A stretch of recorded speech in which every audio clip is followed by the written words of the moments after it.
Ready? A pleasant good night to each and every one of you in Guyana and elsewhere out of Guyana. Fellow Guyanese, tonight I want to address you on behalf of something I saw on YouTube with the young brother from Mackenzie who was once the mayor.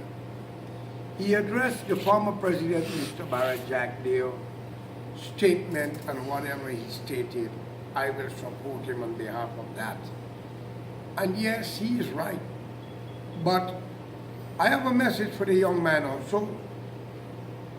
During the time of the PPP leadership in Guyana, I think it was Mr. Ramatar as the president,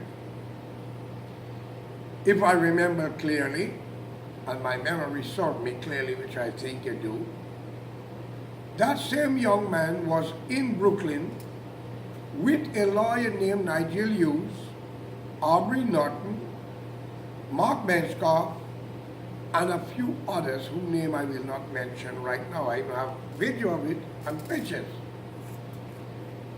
And I wanted to know when he sit there and they were talking about the division of Linden away from Georgetown, Guyana, by ruling themselves. At least that is what I understand during the meeting. There were question and answer and I take over and I explained to them what is the senses of cutting off your foot and you cannot walk. And the government in power, if there happens to be slick, and if I was them, I'd give you the Mackenzie, which is Linden, so you could rule it and let Brazil do the rest for me, but ban you from coming through the highway or the river. I know he was influenced by some political fools, one whose wife is also in the parliament as a minister, and these men should not be allowed to even sit in the parliament of Guyana, or the mayors, or the family, or no one, since knowing that they are so bitter over who rule and the reason why. In every country there is a difference between politicians, ruling party and opposition. Take America for an example, Republican and Democrat. But none of these individuals are senile to call for the division of America, or Washington from New York, or Chicago from Washington, or Florida from Washington, because they love their country. But this young brother did not realize that he was about to commit suicide. Now he's right about Barrett Jack Dale, don't get me wrong. But a man like this should not even take the limelight to speak out against Barrett Jack Dale. Because he sits with men like Aubrey Norton, if I remember right, don't get me wrong. And if it was not Aubrey Norton, then I apologize. If it was not Nigel Hughes, then I apologize. But I think I would have to show the picture one more time and release the video. What I'm trying to say, they remind me of India, between Jinnah and Nehru, even though there was warned by Gandhi not to divide the country. You have India and you have Pakistan, Muslim and Hindus. What would we have in Guyana? Mackenzie, for Mackenzie people who are supposed to be black people alone, when this is a Amerindian country, other mixed race like myself and a few Portuguese.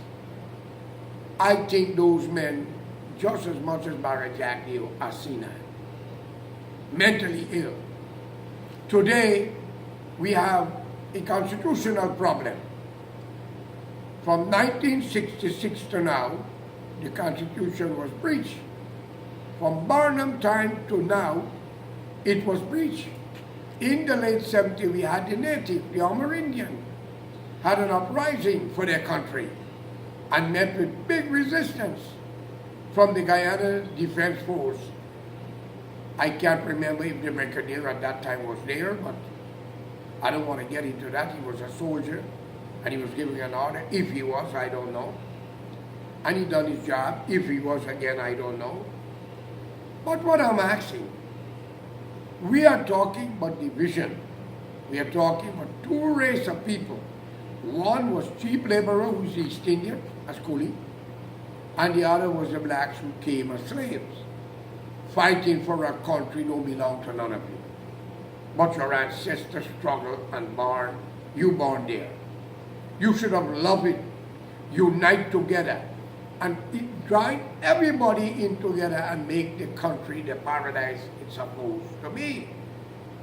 But instead of that, you fight on behalf of a racial issue. And then the smart, educated one use the uneducated one. So you use race to get by, and ignorance as a force to send fear amongst peaceful citizens. You will kill some of your own. You will lock up some of your own. And your constitution was breached by Fast Barnum. Think of it. In a free society, I call upon all Guyanese today to be united. All 65 men and women in Parliament who served under Barnum, Jagan, Hoyt, and many more, and even now. And there happens to be lawyers who are supposed to know the laws and the Constitution, and ministers who are there for a number of years should have known it.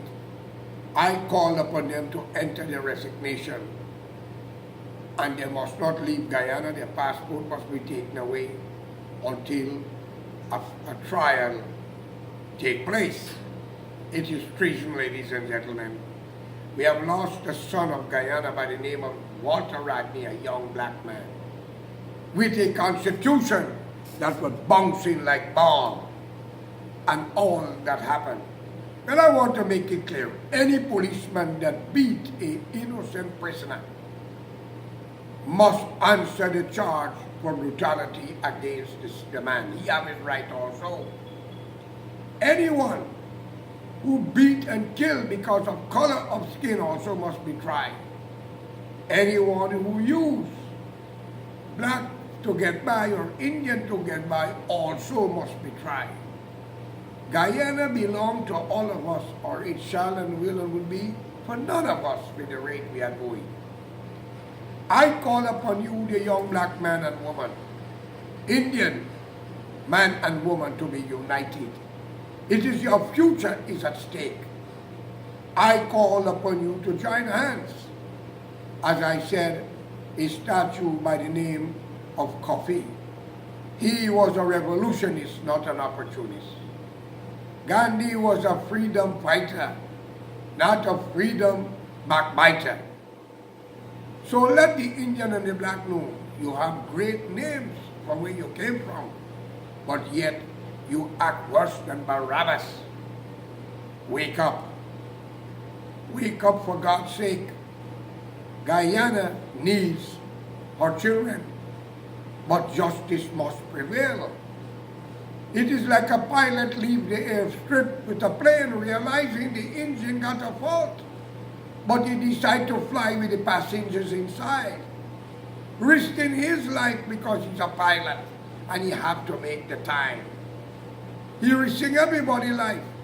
When he realized now that he got to touchdown, the hydraulic is not giving work. So he decided to make a crash land and the wheel of one side go flat. He still want to fly the same plane. That is what happened to Guyana. Your constitution was breached, but yet you electing president and vice president, and they all know they commit a crime. I call upon the respectful man and woman. As far as I'm concerned, we do not have a court system. We do not should even have a military and police force. I am looking like piracy here. A pack of dictators create a government to rule the people and use law to get by while the law itself was breached. I call on the international community to join in solidarity. I respect the military man, David Ranger, and I know that he can be forgiven because he's not a lawyer and he just gets into the political thing. But all who are there from 1966 to now shall and must answer charges. And every case must be reopened for property grabbers to innocent murdering of Rodney, Uini, and Dublin, and many more who speak out. So I hold both parties accountable for that. And ladies and gentlemen, are you not seeing that both parties, they are changing face? Today they argue, tomorrow they hug up, and then they're crossing flow to threaten each other. Any third party come between, you either dead, your housebound, or you go to jail. Like what they do with a young man named Anthony Snow. 2011 is when Mr. Boodoo called in and Dr. Soros Bali and Vincent Alexander and threatened him to join either PPPC or APNU, or a lot of problem can happen. Not long after that, all the business he had met in problem and disaster with drunken Indian and corrupt black police officer presidents and judges and lawyers and politicians. Those cases will still answer, if not by man, by God. What is happening in Guyana was not Mr. Prasad, it's the hands of God. Plenty of you shall run mad. Plenty of you will commit suicide. And take it from me, as Jesus said, your children shall answer the call. Believe it or not. But I call upon the decent ministers in Parliament, stand up and liberate the country and liberate yourself. Let's work to save Guyana and put the nation forward. But we need new breed, new faces, and new people who think and can save Guyana, unite it, and let's go forward. Thank you and have a good night.